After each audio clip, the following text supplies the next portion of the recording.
Pakistan cricket team के team director Mohammad Hafeez का सफ़र इख्तिताम पजीर को है। वो पाकिस्तान क्रिकेट टीम के जो मामला संभाल रहे थे, हालांकि हेड कोच भी वो थे, इसी के साथ साथ टीम डायरेक्टर की हैसियत के साथ जो वो टीम के अंदर शामिल थे, जो कि बहुत बड़ा ओहदा जो वो पीसीबी की तरफ से दिया गया था। लेकिन खबरें कुछ इस तरीके से हैं कि जैसे ही मोहम्मद हफीज़ पाकिस्तान पहुंचेंगे तो उसके बाद डायरेक्ट मोहम्मद हफीज़ भी रिज़ाइन कर देंगे। आप सबको पता ही होगा कि ज़का अशरफ पिछले ही दिनों जो है वो रिज़ाइन कर गए थे पाकिस्तान क्रिकेट बोर्ड से, उन्होंने इस्तीफ़ा दे दिया था, वो चले गए थे क्योंकि गवर्नमेंट की तरफ से थोड़ा बहुत काफ़ी ज़्यादा प्रेशर भी था, क्योंकि इलेक्शन का कहा जा रहा था बार बार कि भाई इलेक्शन कराओ पीसीबी के अंदर, जो कि होते हैं हर साल। और हर साल हमारे यहाँ पर तो हर साल ही होते हैं, बाकी जो ममालिक हैं उनका नहीं पता, लेकिन पाकिस्तान के जो क्रिकेट के मामला हैं उनके अंदर हर साल मैं देखता हूँ कि एक नया पीसीबी चेयरमैन कुर्सी के ऊपर बिठा दिया जाता है। हालांकि एक साल भी उसको पूरा नहीं होता, वो सिर्फ और सिर्फ एक साल ही बैठ पाता है कुर्सी के ऊपर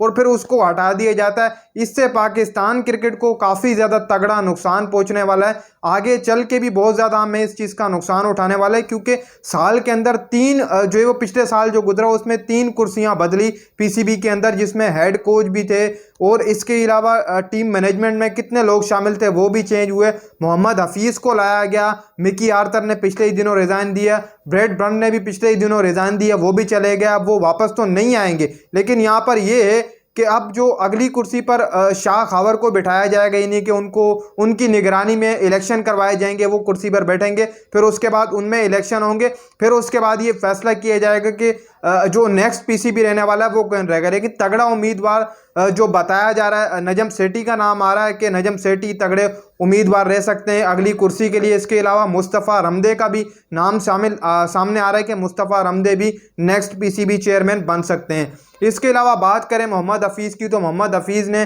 कोई ऐसी नहीं थी, क्योंकि 2 सीरीज़ के लिए आपने एक बंदे को कोच बनाया और दोनों सीरीज़ में मैं समझता हूँ कि वाशी हो क्या है, क्लीन हो क्या है, कोई कामयाबी हासिल नहीं करके हैं, जिसके चलते वो मोहम्मद हफीज़ को अब खाली जो है वो होना पड़ेगा, क्योंकि और को कुछ बचा नहीं है मोहम्मद हफीज़ के पास। और जब एक नया टीम मैनेजमेंट बैठती है, एक नया जो पीसीबी चेयरमैन बनाया जाता है, वो अपनी एक नई कमेटी लेके आता है, चाहे वो ज़का अशरफ हो, चाहे वो नजम सेठी हो। जब भी ये कुर्सी पर आते हैं तो अपनी एक नई मैनेजमेंट लेके आते हैं, अपना एक नया कोच लेकर आते हैं। इसी के साथ साथ जो चीफ सिलेक्टर होता है उसको भी जो है वो बदल देते हैं, ये अपने हिसाब से कुछ चीज़ें जो है वो चेंज करते हैं, हम शुरू से ही देखते आ रहे हैं। तो अब ये तो सो फार है कि मोहम्मद हफीज़ जैसे ही पाकिस्तान आएंगे वो सबसे पहले जुम्मे वाले दिन प्रेस कॉन्फ्रेंस करेंगे, उसके बाद कहीं ना कहीं पर वो बताएंगे कि हमें जो शिकस्तें पड़ी हैं उसकी असल वजह क्या थी। जुम्मे वाले दिन का कहा जा रहा है पीसीबी की तरफ से कि मोहम्मद हफीज़ प्रेस कॉन्फ्रेंस करके डायरेक्ट लाहौर में प्रेस करेंगे, फिर उसके बाद बताएंगे कि भाई हमें जो हारें पड़ी हैं ऑस्ट्रेलिया के अंदर और न्यूजीलैंड के अंदर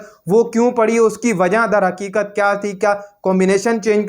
करने के मामला है। मोहम्मद हफीज़ भी अपना एक इंडिया जो है वो आवाम के सामने रखेंगी, क्योंकि वो भी ये नहीं चाहेंगे कि यार 2 सीरीज गई हैं वो दोबारा ताकि आ भी सके पीसीबी के अंदर, ताकि उनको गलत ना बोला जाए, तभी वो प्रेस करेंगे, उसमें वो अपना बताएंगे। लेकिन उसके बाद कहीं ना कहीं पर मोहम्मद हफीज़ भी रिज़ाइन कर देंगे, नई कमेटी आएगी, उसके साथ साथ कहीं ना कहीं नए नाम भी जो वो शामिल होंगे। इसके अलावा वहाब रियाज हैं, शायद वहाब रियाज भी जो है वो नहीं रह पाए, क्योंकि वहाब रियाज भी ज़का अशरफ की कमेटी के अंदर शामिल थे और हो सकता है कि वहाब रियाज को भी फारिग कर दिया जाए और एक नया chief selector T20 world cup से पहले आप सबको देखने को मिले, यानी कि PSL के अंदर जो है वो आपको एक नया पाकिस्तान का चीफ सिलेक्टर देखने को मिलेगा। वो अपनी अलग से एक जो वो टीम बनाकर चला गया, हालांकि इंतजाम उलग थे, उसको हटाया, वहाब साहब आए, शाहिद अफरीदी उससे पहले थे,